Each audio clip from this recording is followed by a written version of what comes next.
Hello everyone. In this video, we are going to understand one very important concept in coordination chemistry, or you can say the HSAB principle, which was proposed by Pearson, and is also known as hard and soft acid and bases principle. Okay, you studied in the topic, in the unit of acid and base in the second year of the third semester as well, but it mostly belongs to the coordination chemistry, and it's really important as it includes the metals and ligands. As we know that those are really important in the coordination chemistry, so we are gonna discuss these things completely with the introduction, the limitation, and the application as well.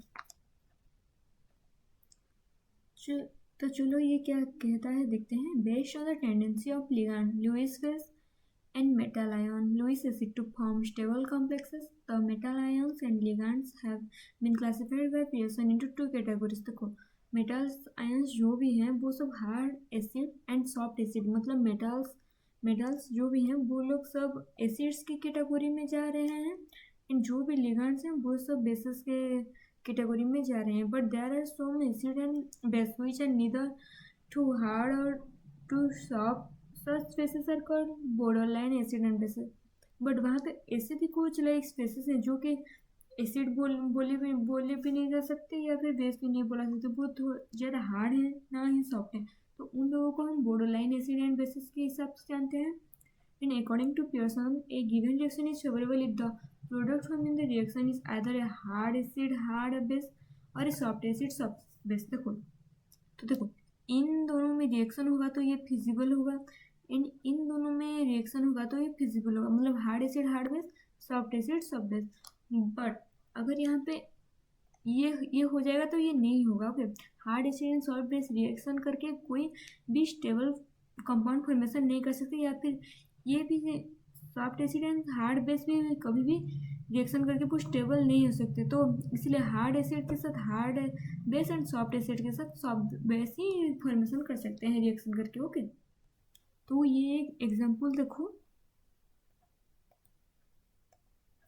जो कि है LiI plus CSF, जो कि formation कर रहा है LiF CSF. ये क्या बोल रहा है, ये फेवरेबल होगा, मतलब फेवरेबल होगा, ये रिएक्शन हो सकता है क्योंकि Li जो है वो एक हार्ड एसिड है एंड CS जो है सॉफ्ट बेस एसिड है, एंड ये जो F है F ये होता है हार्ड बेस एंड I जो होता है सॉफ्ट बेस. तो ये फॉर्मेशन क्या कर रहा है LiF एंड CSI. तो यहाँ पे ये हो गया सॉफ्ट कॉम्बिनेशन, ये हो गया हार्ड कॉम्बिनेशन. तो ये हुआ, तो बट यहाँ पे जो देखिए ये ऑपोजिट हो रहा है, लाइक हार्ड के साथ सॉफ्ट रिएक्ट कर रहा है एंड हार्ड के साथ सॉफ्ट रिएक्ट कर रहा है, ये फिर से हो रहा है.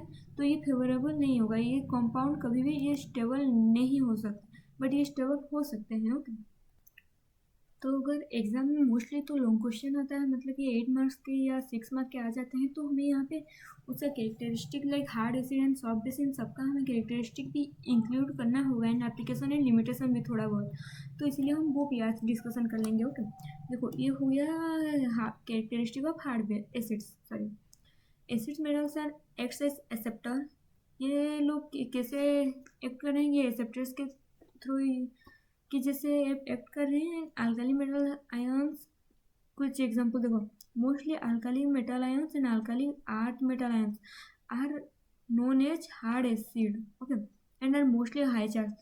उनके पास बहुत चार्ज होते हैं, मतलब वो हाईली चार्ज मेटल आयन होते हैं, इसीलिए वो एक्सेप्टर की तरह एक्ट कर सकते हैं. They are easily polarized, they have high electronegativity. ये एक टेंडेंसी है, इसको थोड़ा याद कर लेनी है, पीरियोडिक टेबल से देख लोगे तो ये इजी होगा.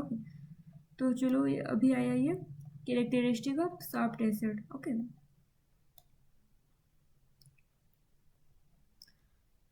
तो मोस्टली हेवी मेटल्स आयन, ये लोग हेवी मेटल्स आयन है, large acceptors and low oxidation state, easily polarise and low electronegativity. इसका order iodine, sulphur, phosphorus, arsenic and antimony.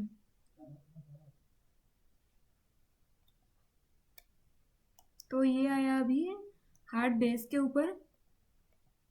तो देखो यूजुअली एनायंस और न्यूट्रल मॉलिक्यूल, ये न्यूट्रल मॉलिक्यूल्स होते हैं. Donors atoms in hard base है high electronegativity, इनके पास हाई इलेक्ट्रोनेगेटिविटी भी होता है. Hard to oxidize and hard to polarize, but वो लोग क्या होता है easy to oxidize and easy to polarize थे.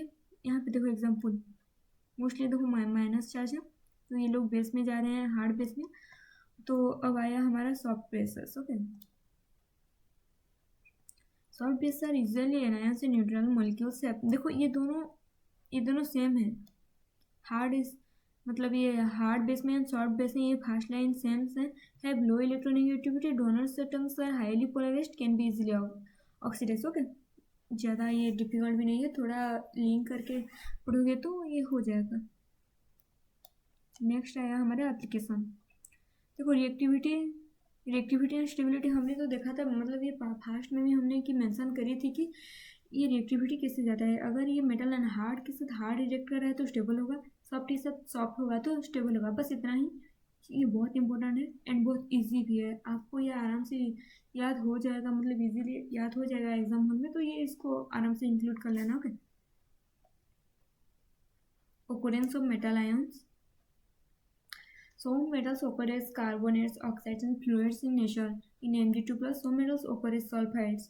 Metals as Na2+, Fe2+, Zn2+ also occur naturally. तो ये हार्ड सब जो है एसिड बेस प्रिंसिपल है, वो ओकरेंस ऑफ मेटल नेचर को भी हमें वो हेल्प करता है। Okay, then formation of complexes with ambident ligands. Okay, देखो यहाँ पे एम्बिडेंट लिगेंड्स क्या है। देखो ये पहले तो अगर थायोसाइनाइड होगा तो ये एस के थ्रू ये वो लाइक डोनेट करेगा, एंड अगर यहाँ पे ये आइसोथायोसाइनाइड होगा तो ये एन के थ्रू पे ये वो डोनेट करेगा।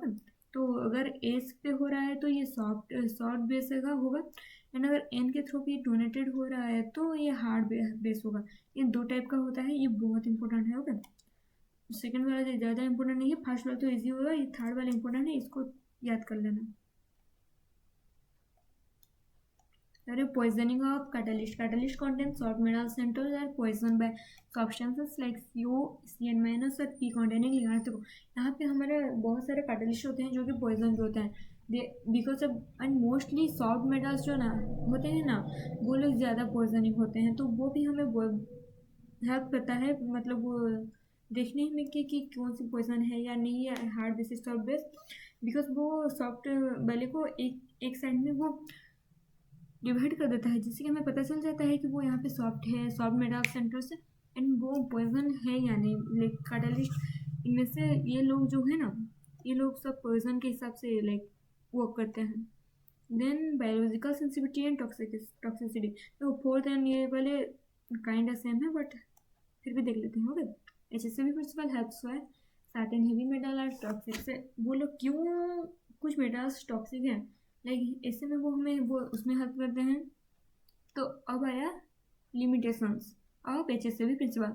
Lack of quantitative scales, HCl does not provide numerical value और हार्डनेस सब्सटेंस। देखो हमारे अगर इमेजिन करो एक पीएच दे देंगे कि जिसका पीएच लो है उसका वो एसिड होगा, एंड जिसका पीएच मतलब ये पीएच होगा, एंड ये जिसका पीएच वो हाई होगा, ज़्यादा होगा, वो बेस होगा, ये एसिड होगा।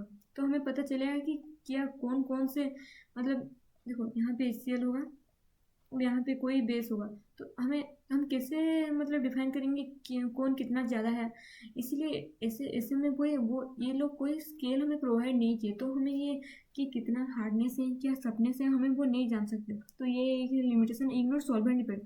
देखो सॉल्वेशन ये इफेक्ट एक है, मतलब ये इसी चैप्टर में एसिड एंड बेस में, तो उसमें वो ये इंक्लूड नहीं हुआ टेम्परेचर एंड प्रेशर। मतलब ये principle assume standard condition and does not account for extreme condition. मतलब ये जो रूम टेम्परेचर है वो लाइक स्टैंडर्ड है, एटमॉस्फेरिक प्रेशर जितना भी है ये उसमें वो करते हैं, बट हमेशा तो नहीं हो सकता कि ये हमेशा मेंटेन होकर रहेगा कि लाइक नहीं हमेशा 30 डिग्री सेल्सियस नहीं ना, तो ये उसके ऊपर भी नहीं ठीक से बोला गया है। एंड एम्बिग्यूटी बॉर्डरलाइन केसेस है, most of the uncertain for an Fe2+, Zn2+ and Pb2+। देखो मैंने पहले बोला था कि कुछ ऐसे हैं जो कि बॉर्डरलाइन केसेस हैं, बट उनको भी ये ठीक से डिफाइन नहीं किया गया। ये सिर्फ like hard soft acid base इनके ऊपर ये सब कुछ वो डिस्कशन किया गया है, बट ये वो नहीं किया गया कि जो लोग बॉर्डरलाइन पे हैं उन पर क्या होगा, उनको कहाँ पे प्लेस करेंगे। तो आज का टॉपिक इतना था। Thank you, bye.